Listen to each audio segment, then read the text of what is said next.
Good day, everyone. I am going to discuss to you the activity one, which is planning and cabling. So our objective is to create a network plan for a simple office with two network addresses. Use one router, two switches, and number of PCs for each network. PCs in network 1 should be able to successfully send ping to PCs in network 2 and vice versa. So, ang bibigay na IP addresses is up to us. So, ang choice ko sa network 1 is 192.168.1.0 plus C, and sa network 2 naman is 192.168.2.0 plus C din.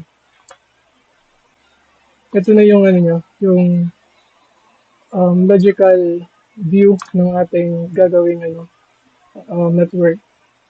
So we have this router, this switch 0 and switch 1. Tapos itong dalawang networks na to. So magagawa tayo ng ng network for 3 PC each. So switch to physical workspace ng Pocket Tracer. Then set ng background para sa intercity. Okay, so browse lang. Then select image and apply. Tapos, ngayon, click natin ng home city. And then, sa home city naman, lagyan natin ng background.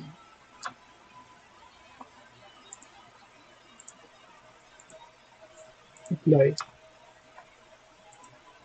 Then, sa ating corporate office. So, dito sa room na ito nakalagay yung yung main wiring closet. Then, dito yung yung first network natin, this room. And yung pangalawang network is ito, yung consultant's office, yung secretary office, yung tapos yung CEO office. Ngayon, gumamit tayo dito ng ng wall mount, dalawang wall mount. So, pag i-click natin itong main wiring closet. Ito yun. So, gumamit tayo ng router, tapos dalawang switches, tapos tig-isa silang patch panel. So, ito yung patch panel 0, naka-connect sa external PCs, tapos itong patch panel 1 din, external PCs. So, ang gagawin natin ngayon is to cable.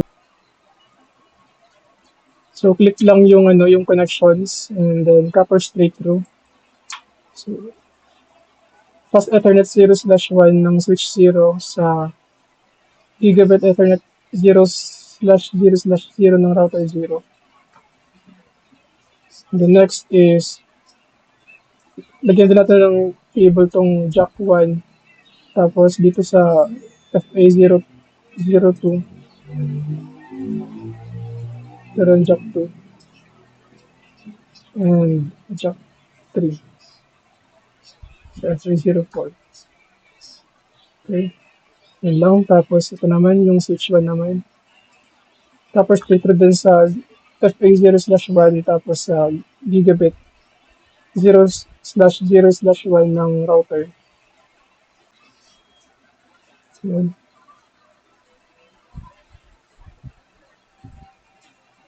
Then, cable din natin to.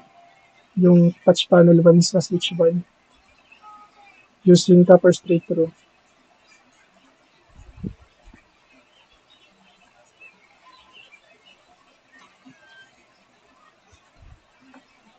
Ayan.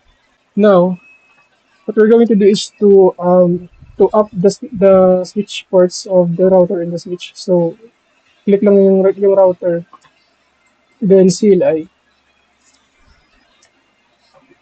enable, configure terminal, tapos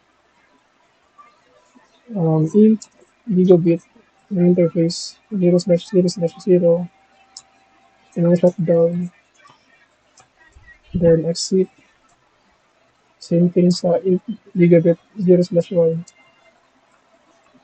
1 tapos no shutdown, exit. Then next is ang switch naman,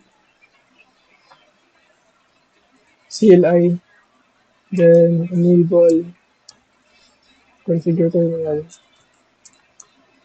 plus int range, FA0/1 to 4, no shutdown, exit. Tapos dito rin sa switch number 1, switch 1, enable, NFP, int range, FA0/1 to 4, no shutdown, exit. Okay. So balik tayo dun sa sa corporate office. So di ba, since connected na siya, ang gagawin natin is maglalagay tayo ng IP addresses sa kanila isa-isa using static IP addressing. So ito, ang PC0 is, di ba network 1, di ba ito yung itong office na to. So, ang PC0, we assign the IP address 192.168.1.2, tapos subnet mask is type 6, kaya 255.255.255.0, tapos yung gateway niya, yung default gateway is 192.168.1.1. Then, leave this as is ang DNS server. Next is the PC1. Same lang naman, desktop IP configuration, then static IP addressing. Ito, ang ginamit natin dito is 1.3. Masunod-sunod lang. Tapos, same subnet mask and default gateway. Then, PC2, yung third PC ng network ko natin, desktop IP configuration, static IP addressing, and assign the IP address 192.168.1.4. Yung subnet mask and default gateway. Okay. Dito naman tayo sa executive offices. Sa second network, ito sa consultant office, open PC, PC3, desktop, IP configuration, tapos static din.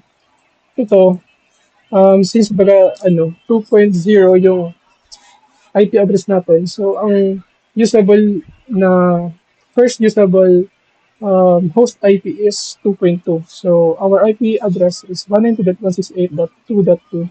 Then subnet mask is plus C, so 255.255.255.0, and the default gateway is 192.168.2.1.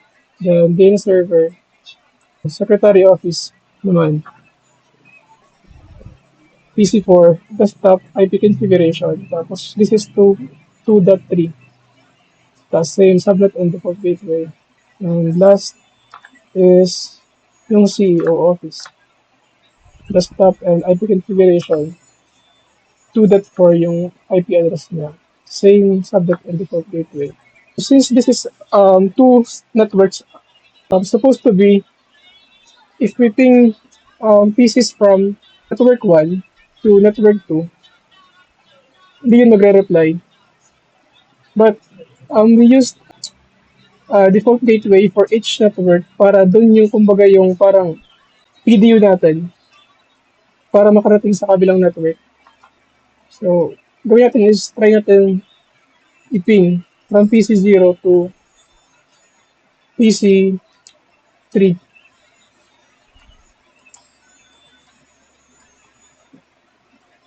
.2.2.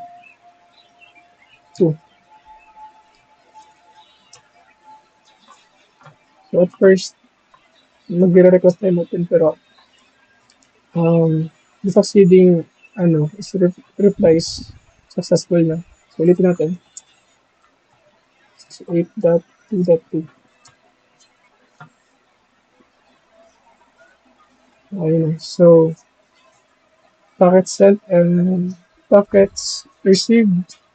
Then, wala tayong loss. Ibig sabihin, successful yung ping. And ito naman, galing naman sa PC5, papuntang PC2. So,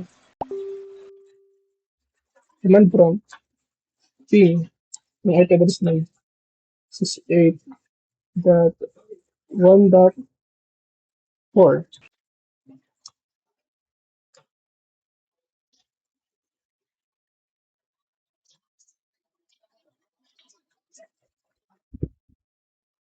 Ulitin natin.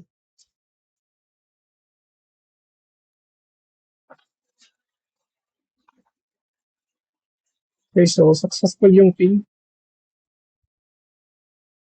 So another way para ma-check is to add simple PDU.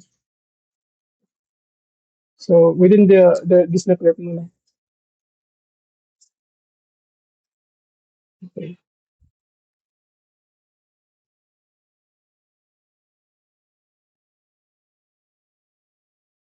Okay, successful lahat. Successful. PC1 to PC4. Okay, pero pag double click yung fire button, successful. And PC2 to PC5, successful. So that's it.